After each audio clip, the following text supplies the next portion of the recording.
Netflix making news this week with a new documentary featuring never-before-seen video of Sean Diddy Combs in moments that he clearly viewed as secret.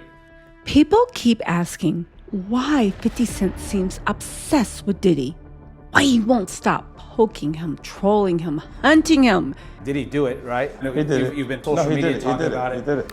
There was a moment, a fracture, a death that never made sense.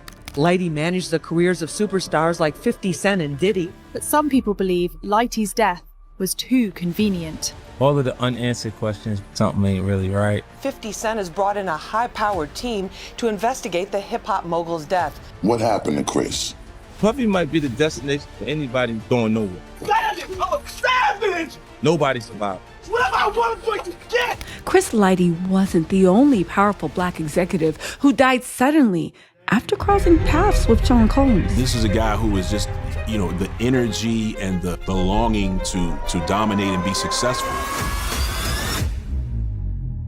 Chris Lighty, the architect, the peacekeeper, the man who built empires for everyone but himself.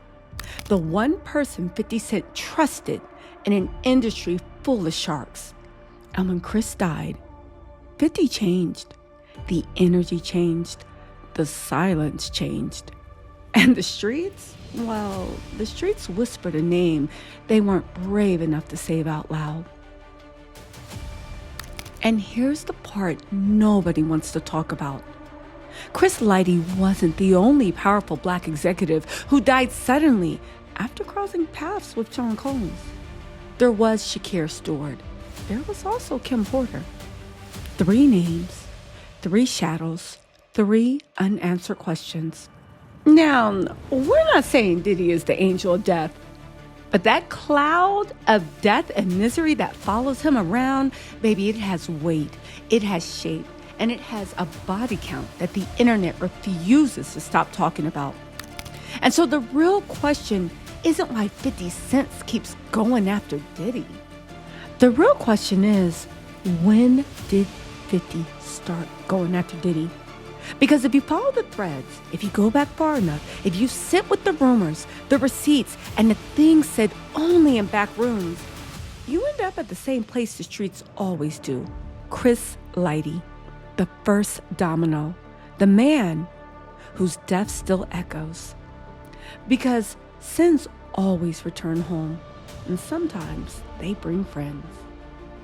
Chris Lighty, the architect, the peacekeeper, the man who built empires for everyone but himself.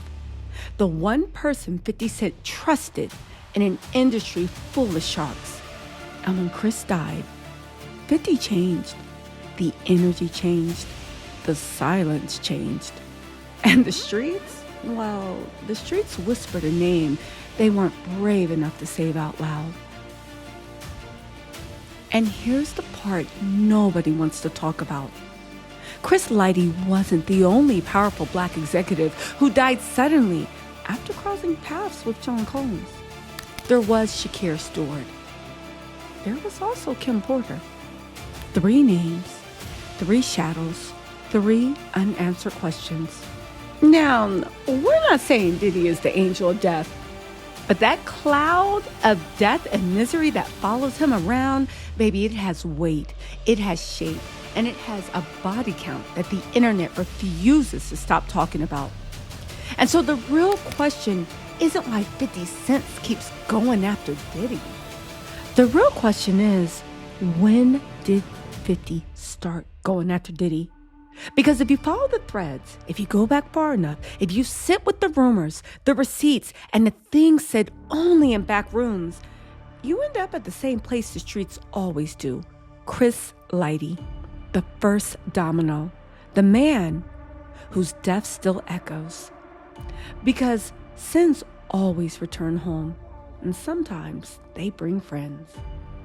Now, before we talk about the mystery, the whispers, the funeral, or the fallout, we need to talk about the man at the center of all this. Chris Lighty wasn't just another industry manager. He wasn't a footnote. He wasn't a background character in somebody else's legend. Chris Lighty was the infrastructure. He was the blueprint.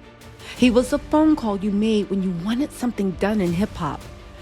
Done fast, done quietly, and done right. He came from the South Bronx in the 1980s, the same crucible that forged LL Cool J, Nas, the pioneers of street culture. He wasn't born into access. He wasn't handed opportunities. He carved his way into the center of the music business through sheer competence. By the early 2000s, Chris Lighty had become the manager behind the managers, the man corporate America trusted, the man artists feared disappointing, and the man whose Rolodex had more power than some labels. He co-founded Violator Management. He helped break Missy Elliott. He stabilized Busta Rhymes. He refined Mariah Carey's comeback era. And he was one of the earliest architects of turning rappers into brands. Before that word meant anything. And then came the deal that changed everything. 50 Cent's partnership with Vitamin Water, a deal so huge, so unprecedented, that when Coca-Cola bought the company, 50 reportedly walked away with $100 million. Now that wasn't luck. That wasn't timing. That was Chris Lighty. He wasn't a manager. He was an economist of celebrity. And for 50 cents, Chris wasn't just the business guy. He was the mentor, the consigliere, the stabilizer, in a world full of enemies, lawsuits, bullets, and egos. Like, hang out. Yeah. She said, I don't know, maybe I take you shopping and I get you some flash and you can give me the hood shit. And I was looking and I was like, let me just move away from him because I'm gonna mess up the win. Now, 50 has never said this directly, but everyone around him whispers the same thing. And everybody around him says they know the truth. Chris Lighty was the one person 50 trusted, not just with deals, with direction. But here's where the story starts to tilt. Because Chris wasn't only close to 50 Cent. He also worked with Sean Diddy Combs. Not in a casual, here and there kind of way. Chris Lighty was one of the few executives who could sit at the same table as Diddy and not be swallowed whole by his ego. He knew both sides. He understood both empires. And in an industry built on alliances, betrayals, and billion-dollar grudges, Chris Lighty became something extremely rare. A shared resource between two men who could barely tolerate each other.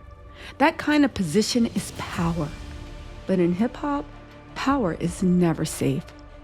So when Chris Lighty died suddenly, violently, unexpectedly, it didn't just feel like a tragedy. To the people that loved him, to the people who he worked for, to the people whispering in quiet studios and backstage hallways, it felt like the foundation of an industry cracked. Now, some people accepted the official story, and some didn't. And the one man, the one who owed Chris Lighty the most, well, he never believed it for a single second. 50 Cent. He was the program director. He did not play that music. And to understand why, you need to understand what was happening around Chris Lighty's orbit professionally, personally, financially, and who else was circling that orbit with them. Because Chris Lighty didn't just connect 50 Cent and Diddy, he was the bridge between them. And when that bridge collapsed, the war shifted. Okay, let's take a step back because I really want you to understand the pressure building under the story. You have to understand the quiet war happening long before Chris Lighty died. This wasn't a rap beef. This wasn't competition. This wasn't two men throwing subliminals at award shows. This was structural, financial, spiritual, a cold war built on long memory. On one side, you had 50 Cent, the bully economist, if you will, the mogul who didn't care about fashion shows or champagne towers, the man who monetized survival and weaponized transparency. And on the other side, you had Diddy, the gatekeeper, the self-branded kingmaker, the man who controlled access, contracts, image, and opportunity. And baby, when Diddy gave you any of those, know that it was on a heavy tax. Maybe 90% or more of what you made, people said, sat in that man's pockets. Now, Diddy and 50 were never meant to coexist peacefully. But the moment they crossed paths, the universe should have taken cover. The first major spark, Mase. Mase was stuck in the bad boy contract labyrinth, a place many artists entered, but somehow rarely escaped with both their masters and their sanity intact. 50 wanted Mase for G-Unit. Mase wanted out a bad boy. But Diddy allegedly said no. The paperwork didn't move, the doors didn't open, and 50 took that personally. Because 50 Cent didn't believe in closed doors, he believed in blowing them off the hinges. Then came the business war. Ciroc versus effin' Vodka. $1 billion battlefield disguised as nightlife marketing. Diddy was the face of Ciroc. 50 Cent, the arsonist behind effin'. 50 attacked Diddy so relentlessly online. You'd think Diddy personally distilled the vodka with his bare hands. But this wasn't about the liquor. This was about dominance, about narrative. It was about legacy.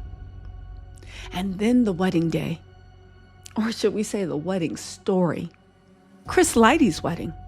The moment 50 says he knew something was off. You've seen the interviews. Saying Diddy said he'd take 50 shopping.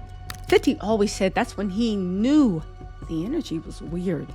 He told me he'd take me shopping. I looked at him like, what'd you just say? Let me move, man, before I do something. You're gonna make me mess up the wedding. Oh, that's a nice gesture. Let me get out of no. Take me. That's what a guy says to a girl. In 50's world, a man asking him to take him shopping, baby, that wasn't harmless. That was symbolic. That was power-coded. A request that bent the hierarchy in a way 50 Cent did not like. After that moment, 50 kept his distance, but he never stopped watching. But what made this feud different? What made it deeper, older, sharper? Wasn't the jokes or the business competition. It was Chris Lighty, the one man both sides respected. The one man who brokered peace by simply existing. The one man positioned between two moguls whose empires could barely breathe the same air. When Chris Lighty was alive, he was the buffer. He was the diplomat. He was the force that kept the industry from imploding under the weight of what many say is Diddy's ego, Diddy's greed, Diddy's drama. But he died, and that buffer disappeared. And suddenly, the Cold War got colder, meaner, and much, much more intentional. Because while the world saw 50 Cent joking online, the people close to him saw something else. A long memory. You know that man's a cancer. God, praise to God for someone that offends a cancer man. Baby, that is generational. But listen, he got a long memory, a long resentment, a long suspicion. And the streets began whispering exactly what 50 never said out loud. This wasn't beef.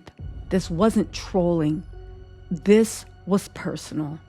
Now, by the mid-2000s, something had shifted in hip-hop that people didn't talk about in interviews. But they whispered in green rooms, texted about it, and warned their friends privately. Diddy wasn't just powerful.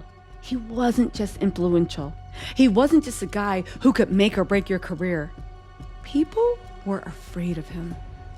Not in a cartoon villain way, but in a quiet, insidious way.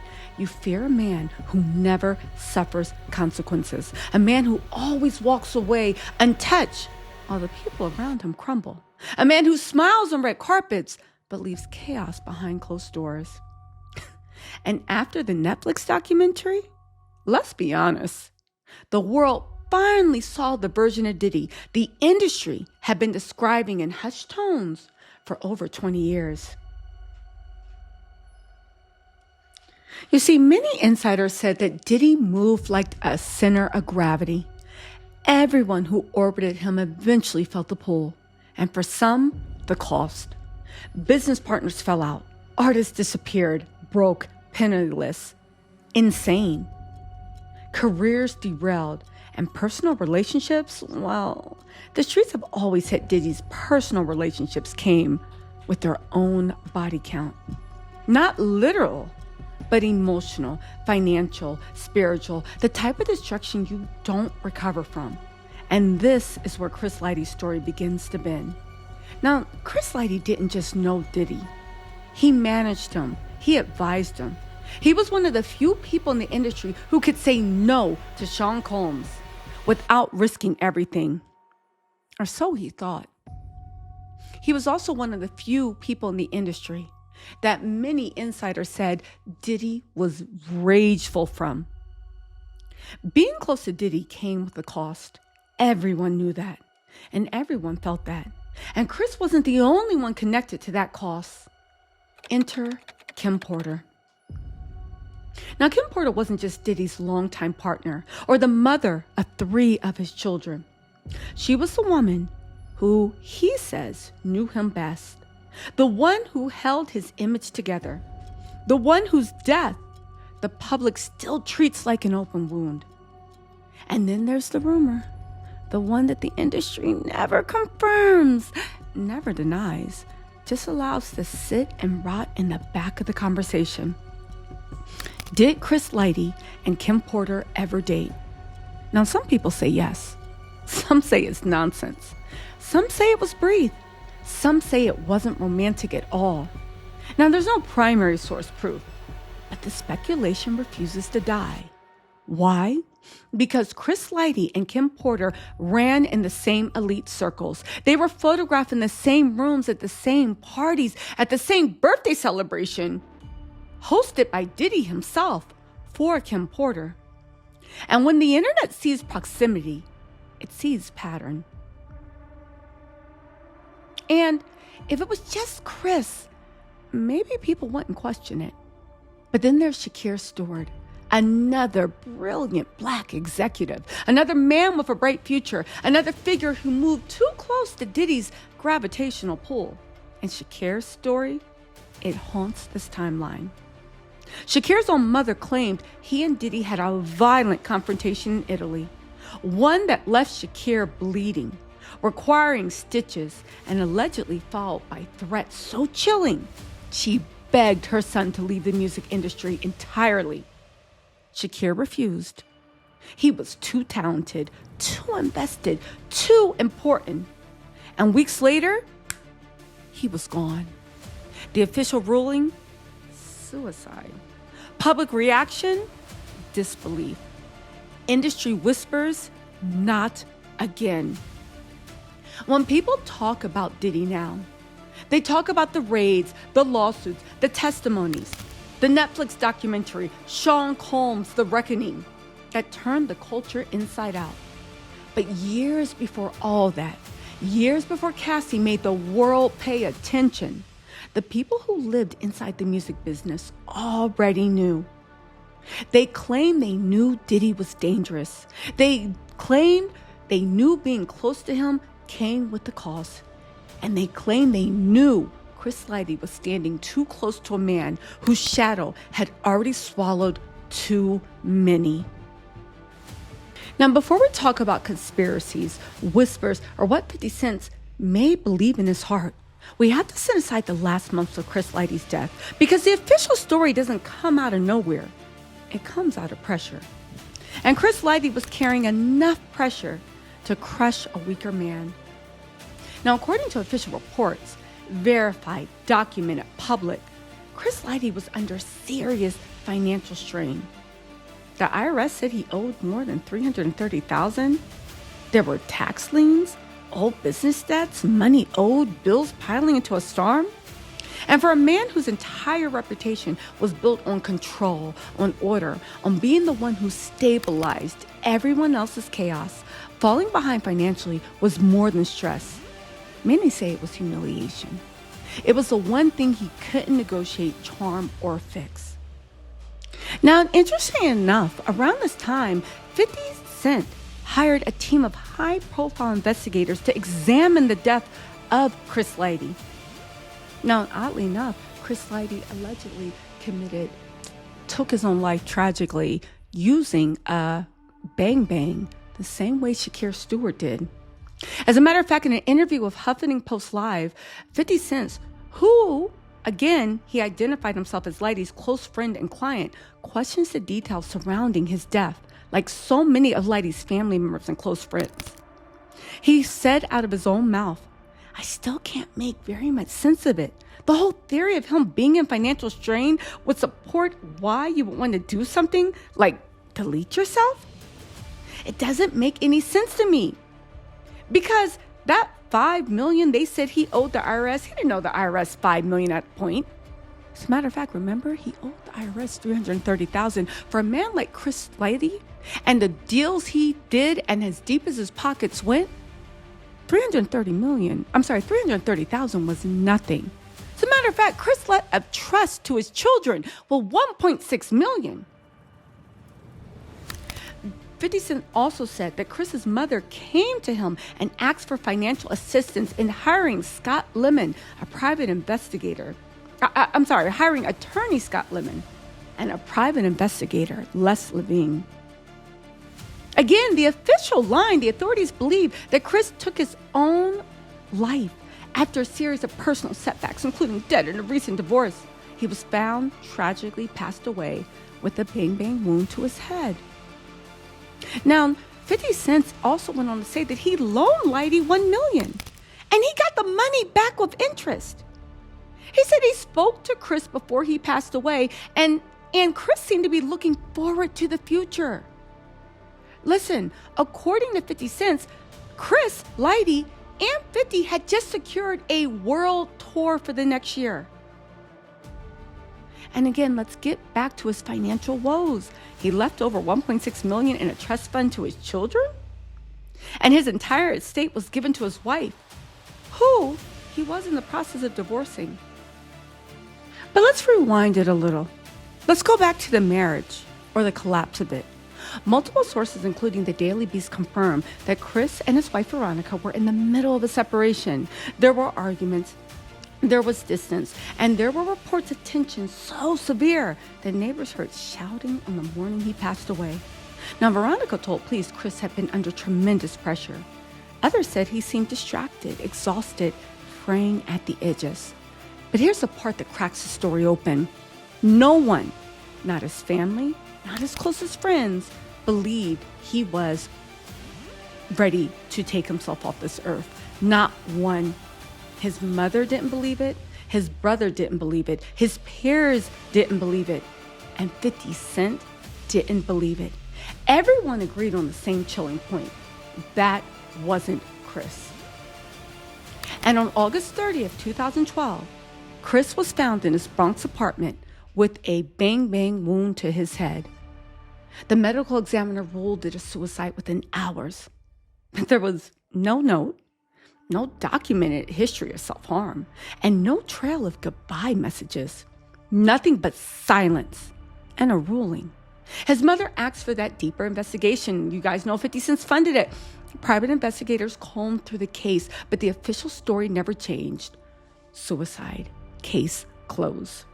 And yet, the questions refused to die, because the perfect storm explanation, financial stress, marital collapse, business pressure, only explains the surface.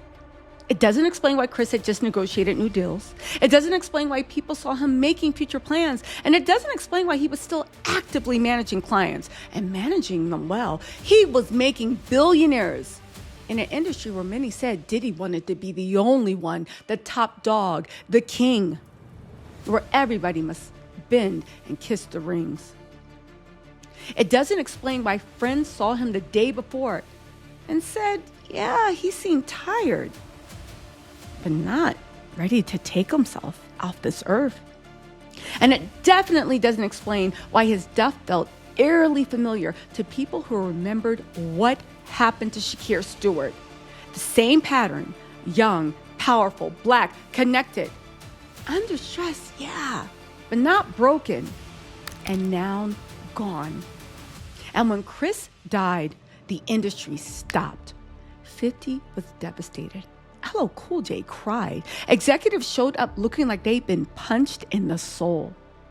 But there was one face in the crowd that made people shift in their seats. One presence that many say carried a different kind of tension. Sean Diddy Combs. Not because he wasn't welcome. Not because he didn't know Chris. But because people talk. And the streets remember patterns before the paperwork does. Biggie, Kim Porter, Shakir Stewart, Chris Lighty, Diddy standing at every funeral, every time. The public didn't say it out loud. Not then. But the atmosphere at the service, many say, wasn't just grief. It was caution. It was fear. And it was a sense that something enormous had cracked. Again, the official story was self-deletion. The paperwork says self-deletion, and the medical examiner signed it as self-deletion. But the people who loved Chris Lighty, the people who knew Chris Lighty, say something very different. They say, this doesn't add up. This doesn't feel right. This isn't the man we knew. And in hip-hop, when the death doesn't feel right, the speculation writes itself. Now, if Chris Lighty's death shook the industry, Shakir Stewart's death haunts it. Because years before Chris died, years before the paperwork and the autopsies and the public explanations, another brilliant black executive with everything to live for ended up gone under circumstances the public still refuses to fully accept. And the similarities are so eerie, so uncomfortably aligned, that when you place these stories side by side, people stop calling it coincidence and they start calling it a pattern. Now, Shakir Stewart wasn't a rapper. He wasn't a hype man. And he wasn't an artist caught in label politics. He was a corporate powerhouse, a polished, respected, and strategic mind who rose so quickly through the industry that Jay-Z himself handed him the keys to Def Jam when he stepped down. Shakir Stewart became the executive vice president of Def Jam in 2008, a position of enormous influence, strategic weight, and access to artists who shaped global culture. Maybe he helped sign Beyonce. He helped launch Young Jeezy. He championed Rick Ross. He was the future. Everyone said it. But behind the boardrooms and red carpets, there was another story. One told only in family interviews and quiet conversations. Now, according to his mother, Portia Stewart, Shakir and Sean Diddy Combs had a violent run-in Italy. Not an argument, not a disagreement, a fight. A confrontation that left Shakir bleeding on the floor of a hotel hallway, needing stitches and shaking in a way that frightened even the people closest to him. Portia Stewart said the incident was so disturbing, she begged her son, begged him, to leave the music business industry. And then there's a part of her account that made the industry flinch. She claimed Diddy threatened him. She literally claimed that Sean Diddy Combs, after beating her son to a pulp in the middle of a hotel during a wedding, allegedly said, "I'm going to kill you." This is her statement, her allegation on the record, and it sits like a bruise on the timeline of hip-hop history. But Shakir didn't leave the industry. He stayed. He kept working. He kept rising. And then, just months into his new role, just months after the Italian wedding incident, just months after stepping into one of the most powerful positions in black music, Shakir Stewart was found dead in the bathroom of his home in the Atlanta suburbs. Official ruling? Well, suicide. Family response? Absolute disbelief. His mother said he wasn't depressed. His fiancé said he wasn't suicidal. His friends said he had plans, big ones, career moves, travel, new signings. Just like Chris Lighty. Two men, different coasts, Different roles, different eras, but the same pattern. Young, powerful, ascending, connected to Diddy, and gone under circumstances their families never accepted. Both ruled self-deletions, both disputed by the people who loved them, both surrounded by unspoken questions, inconsistencies, and industry whispers, and both remembered as men who moved too close to someone the culture now openly calls a storm cloud of death in a shiny suit. Now, when Shakir died, Diddy showed up at events acting like nothing had happened. When Chris Lighty died, Diddy attended the funeral. When Kim Porter died, he attended her funeral. Now, nobody is calling Diddy the angel of death, like I said. But when the same figure keeps appearing at the funerals of people who lived complicated, stressful, and sometimes tense lives around him, the streets start whispering, the pattern starts writing itself, and the speculation becomes louder than the silence. This is why Chris Lighty's death didn't sit right. Because Shakir Stewart had died the same way. Because both men were powerful. Because both men were close to Diddy. Because both men had worlds to lose. And because both men were connected to Kim Porter. They had worlds to lose, and yet they lost everything. And because when patterns repeat themselves, people stop believing explanations. Now, patterns don't announce themselves. They appear quietly, one tragedy at a time, one funeral at a time, one whispered recollection years later. Shakir Stewart, Chris Lighty, Kim Porter. 3 people with nothing in common except 2 things. They were all connected to Sean Diddy Combs, and their deaths never quite sat right with the public. Kim Porter wasn't an executive like Chris or Shakir. She wasn't part of the boardroom politics. She wasn't negotiating deals or navigating industry violence. Kim was love. Kim was softness. Kim was family. But she also saw everything. Everything behind the scenes. Everything the world now believes because of the documentaries, the lawsuits, the testimonies. And when she died suddenly in 2018, at just 47 years old, the world didn't just mourn. It reacted. It recoiled. It questioned. The official ruling, pneumonia. Public sentiment, disbelief. Healthy, beautiful, vibrant women don't just collapse from pneumonia. Not without hospitalization, not without warning, and not without something else going terribly wrong. Fans didn't call it foul play. They called it strange. They called it suspicious. They called it too familiar. Because they remembered Chris. And they remembered Shakir.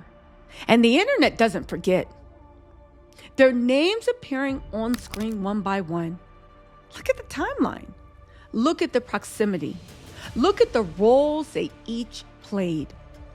Chris Lighty, the executive who worked closely with 50 and Diddy, a man the streets say was too powerful to be allowed peace. Shakir Stewart, the rising corporate strategist who allegedly clashed violently with Diddy in Italy at L.A. Reid's wedding. Yeah, it's a small world after all. And whose mother, Shakir's mother, said Diddy threatened him. Kim Porter, Diddy's longtime partner, the woman who knew the most, the woman who protected his image, and the woman whose death still feels like an open wound. 3 people, 3 deaths, 3 families who never fully made peace with the explanations they were given. And standing at each funeral, quiet, composed, untouched, was the same man, SeanCombs. Now, let's be clear. Nobody has outright publicly said that Diddy caused any of these deaths. But here's what the streets are whispering. How does one man move through this much tragedy without ever being broken by it? How do so many people around him die suddenly while he walks away the survivor every time? How does he keep showing up at funerals for people the streets whisper he had complicated histories with? The culture doesn't need proof to sense a pattern. It only needs a repetition. And the repetition here is deafening. And this is where 50 Cent becomes impossible to ignore. Because 50 didn't just see a tragedy. He saw a pattern, he saw parallels, and he saw the same energy around Shakir Stewart. Now, people said hovering over Chris Lighty. He saw the rumors, the whispers, the uneasy silence from people in the industry who knew too much but said too little. And 50 Cent, a man who built an empire, an entire empire, on reading the room before anyone else, saw something he couldn't unsee. He saw a connection, not a cause, not a crime, a connection. And once he made that connection, he never let it go. Now, the official reports give you closure, but patterns give you questions. And in hip hop, the questions always tell you more than the answers. For years, let's be serious. People treated 50 Cent's obsession with Diddy like a joke. Oh, that's just 50 being petty. Oh, that's just 50 trolling. Oh, that's just 50 doing his Instagram comedian routine. But anyone who actually knows how 50 moves, what motivates him, what wounds him, what changes him, has always known this isn't comedy. This is vengeance. This is loyalty. This is unfinished business disguised as memes. Because when Chris Lighty died, something in 50 broke that never healed. Chris Lighty wasn't just 50 Cent's manager. He was the one man 50 trusted in an industry full of snakes. He was the man who got 50 paid, really paid. He was the man who taught 50 business, leverage, negotiation, the tools that made 50 the mogul he is today. And when someone changes your life, you don't just move on when they die. You investigate, you mourn, you analyze, you ask questions the industry doesn't want asked. And 50 did all of that. He hired investigators. He challenged the narrative. He refused to accept the official story because the Chris Lighty he knew was not a man who folded. He was a man who fought. And that's when the whispers started aligning. The Shakir Stewart parallels, the Kim Porter shock, the sudden deaths, the proximity, the unease. And 50 Cent, a man who built his entire career on reading danger before it arrives, saw something the public wasn't ready to see. He saw a pattern with one name appearing too often. Diddy. Not as a culprit, not as a villain with a weapon, but as a force, a gravitational pull, a chaotic energy that seemed to swallow the people around him.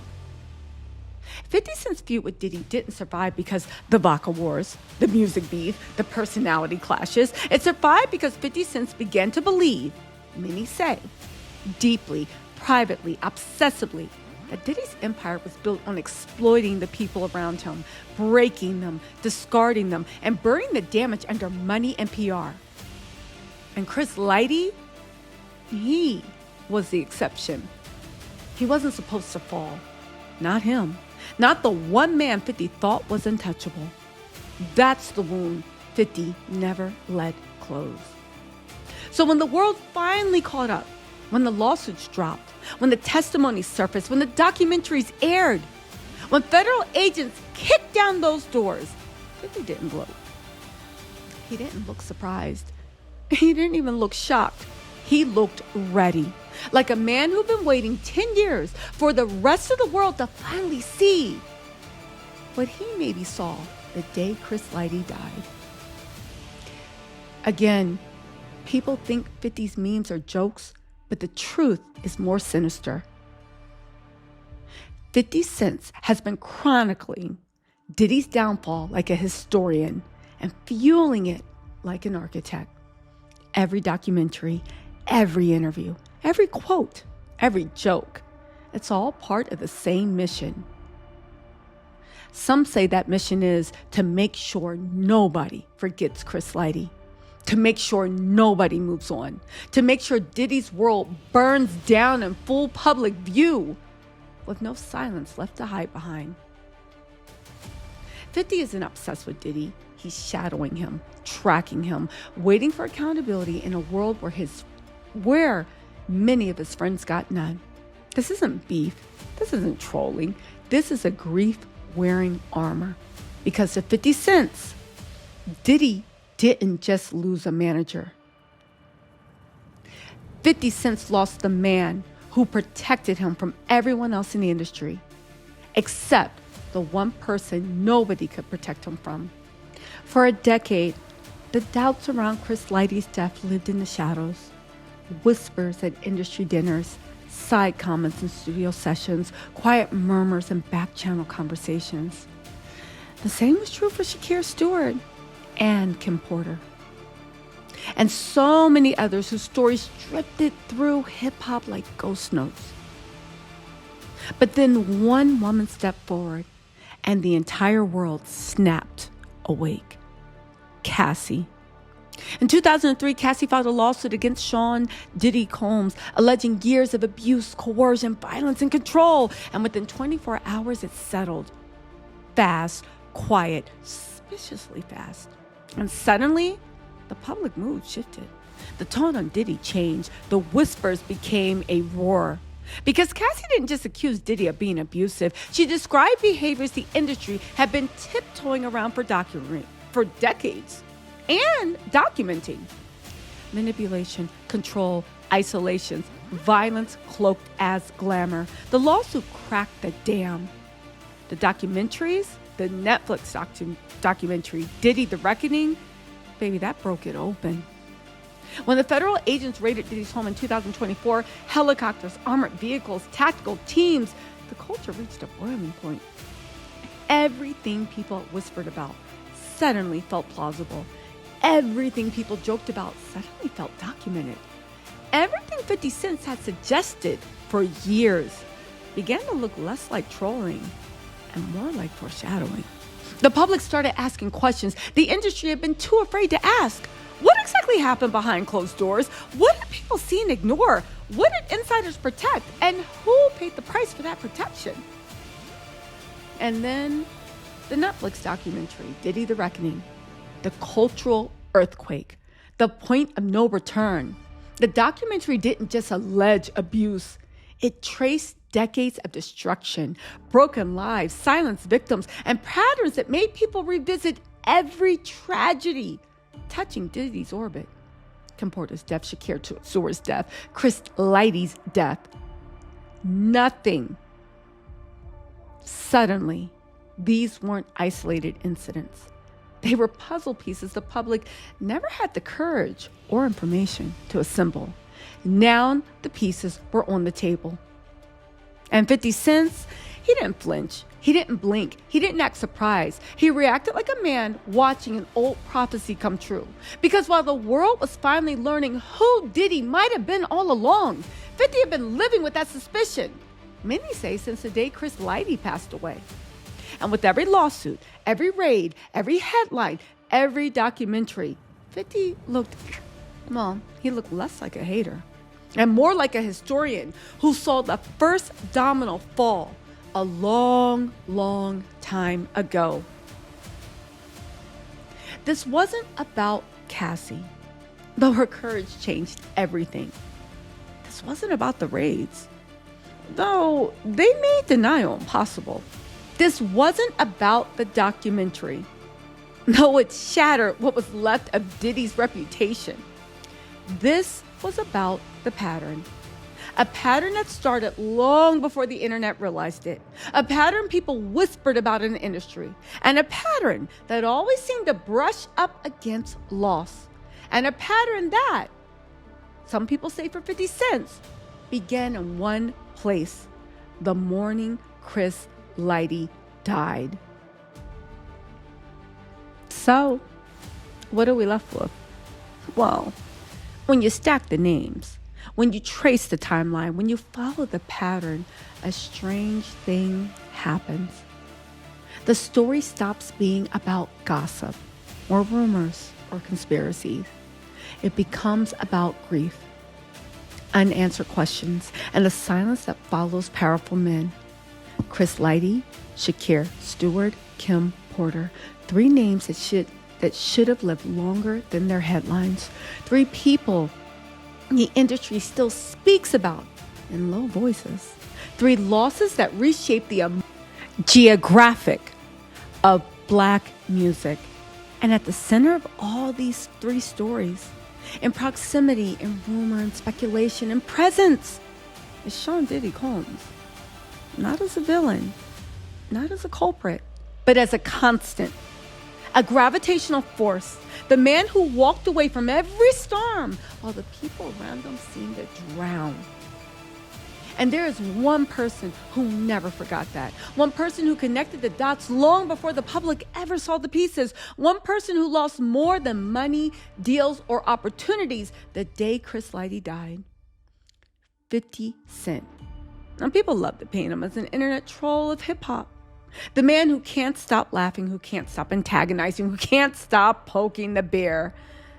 But if you look closer, if you look at the timeline, if you look at his patterns, the way people look at Diddy's, well, the jokes start to look like armor. The memes start to look like surveillance. And the shade starts to look like strategy. 50 Cent wasn't trolling Diddy. He was tracking him, waiting, watching, documenting, preparing for the moment when the world would see what many say he believed, what some say he saw the day he lost Chris. And now that moment has arrived. The lawsuits, the testimonies, the raids, the documentary, the unraveling of a dynasty people once believed was bulletproof. As each piece fell, 50 didn't celebrate. He confirmed. This wasn't shock. This wasn't amazement. This was recognition. The kind of recognition you only have when you've been predicting a storm for 10 years and the clouds finally match your memory. And the story isn't about whether Chris Lighty was murdered. It isn't about whether Shakir Stewart was silenced. It isn't about whether Kim Porter's death was suspicious. Those questions belong to families, investigators, and it belongs to history. This is about what loss does to loyalty, what unanswered questions do to a man like 50 Cent, and what a decade of suspicion hardens into. And the truth is simple. 50 Cent didn't just lose a manager. He lost one of the only people who helped him survive in an industry that eats his own, that eats its own. So when people ask, why won't Diddy let 50 go? Why is he so obsessed? Why is he always posting? They're asking the wrong question. The truth isn't obsession. The truth is vengeance. People keep asking why 50 Cent seems obsessed with Diddy. What if that question is wrong? What if 50 isn't obsessed? What if 50 is avenging someone? Because like we've always said, sins always return home. And sometimes they bring friends.